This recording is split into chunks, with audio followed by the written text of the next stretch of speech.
নেত্রকোনা ইটভাটা মালিক শ্রমিকদের বিক্ষোভ সমাবেশ। ইটভাটা মোবাইল কোর্ট জরিমানা ভাঙচুর বন্ধের প্রতিবাদে নেত্রকোনা বিক্ষোভ সমাবেশ ও স্মারকলিপি প্রদান করা হয়েছে।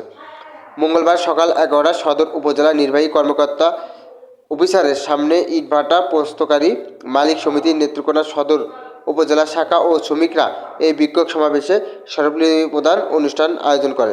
ভিডিও চিত্রে থাকছেন বিস্তারিত।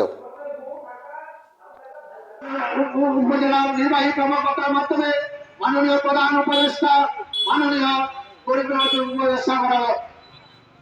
সংগ্রামী সাথী ও বন্ধুগণ, আজকে যারা এখানে উপস্থিত হয়েছেন, জাতির বিবেক সাংবাদিকবৃন্দ, আপনাদেরকে আমি আমার পক্ষ থেকে আন্তরিক শুভেচ্ছা অভিনন্দন জানাই। আমি আরো অভিনন্দন জানাই আজকের এখানে আমাদের সাথে আমাদের ঈদ কলার এই সদর উপজেলা ঈদ কলার বিভিন্ন শ্রমিক ভাইয়েরা আমাদের সাথে এসে এখানে এই কর্মসূচিতে যোগ দিয়েছে। আমাদের শুধু দাবি একটাই, আমরা যখন জিগজ্যাগ ইটভাটা প্রতিস্থাপন করে